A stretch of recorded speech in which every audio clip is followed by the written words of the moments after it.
Hey guys, Scott here, and today I want to quickly talk about the changes being made to the Trickster from the PTB to the live servers. This is the version of him we're going to get in, I believe, about a week.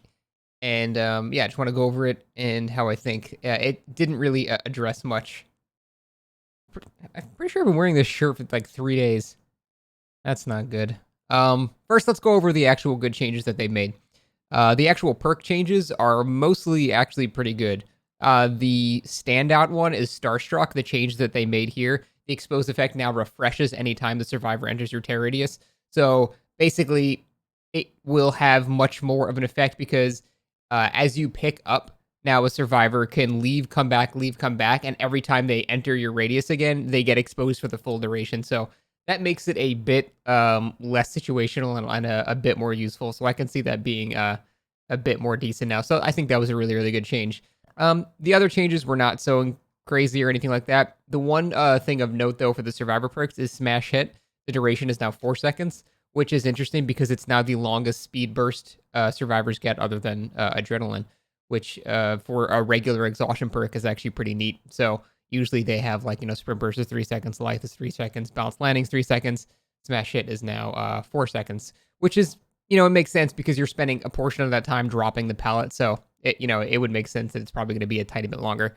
But that's good change.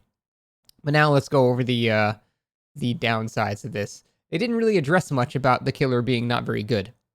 And again, I know it's possible that we have just not figured something out, or there's some mysterious way to play him. Possible. I'm not going to pretend I can see the future, but it seems pretty clear that the killer is a little underpowered at the moment. And they didn't really address anything with that. The killer is basically the exact same. Main event now automatically throws blades. That's not a buff or a nerf. That's just a quality of life thing, so you don't have to hold down the button. It's whatever.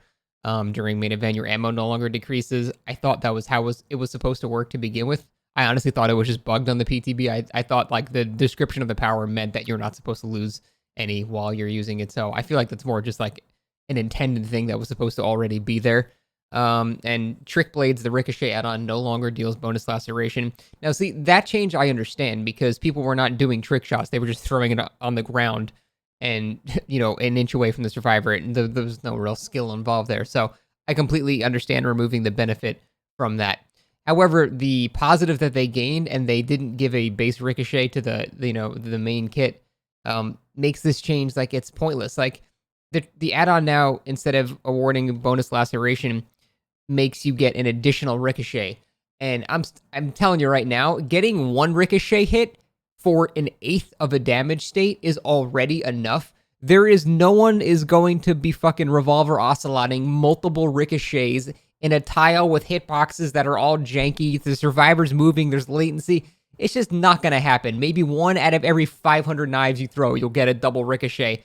But it's not even like an amazing thing. Like if you do hit a double ricochet, it's like, oh my god, okay, you've done 1/8 of a damage to him. It's actually, you don't really get that much. If it was like it actually downs them, or it does a damaging state if you get a double ricochet or something, fine. Then I understand that. But you don't get anything more from it. So to me, this doesn't make it more skillful. In fact, it makes it less skillful because you might just start going and just like I don't like that angle. I don't clip that out of context. That didn't look good. But the point is, you're throwing knives, and you can't plan for a double ricochet with this game's collision and stuff like that. It's just you can tell yourself that you're going to be doing that stuff, but 99% of the time, it's just going to be luck if it hits on a double ricochet, unless they're just not moving. So this change is cool, but it doesn't address the fact that he's just kind of weak, in my opinion, and I think that's gonna be just how he is for a very long time, unfortunately. I think they needed to give him Ricochet base kit and not have it had any bonus laceration or anything like that. And when you Ricochet, it would fan out in like a little a cluster, like a small shotgun spread. So it would actually be possible to make intentional ricochets, because hitting something this skinny when collision of walls is very jank and it's all flying in the air and flying in random directions. In the time I played him, it was very rarely something I could actually intentionally try to do. I occasionally would get a cool ricochet because I wanted to, but I felt like most of them that I got, it's just because I was just throwing shit at walls randomly and it just happened to stick. So I think if there was a shotgun variant when you hit it off of a wall, it wouldn't do more damage or anything. It would just make it so, okay, I can line up a pool shot here, bounce it off this wall, and if I'm a pixel or two off, it's now accounted for because it fans out a tiny bit. So I think that would have been a cool change. But I think the main issue with this killer that they did not address, and it seems like they're just going to not address at all, is the fact that his knives fade away so quickly once you hit people. Like after 10 seconds, they just start draining backwards. It would be like if, you got someone sick with plague and they just started spontaneously getting cured. It would be really, really weak. And there are times in chases where you don't actually have line of sight of the person for 10 seconds, or there's a tall wall in the way and you just can't maintain hitting them with knives, and they just start basically regenerating health. And there's no reason for that. The killer is not strong enough to warrant that at all.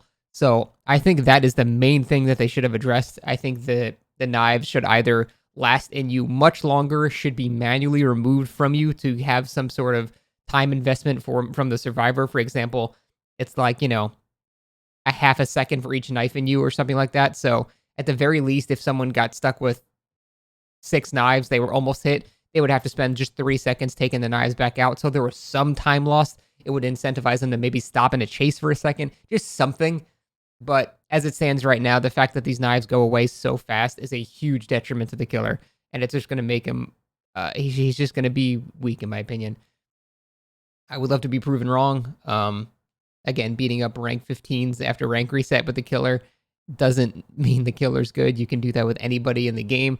When you actually go against, any even just decently competent team, I'm pretty sure the Trickster is going to get completely destroyed. But we'll see. Again, I'm not a prophet. I can't see the future.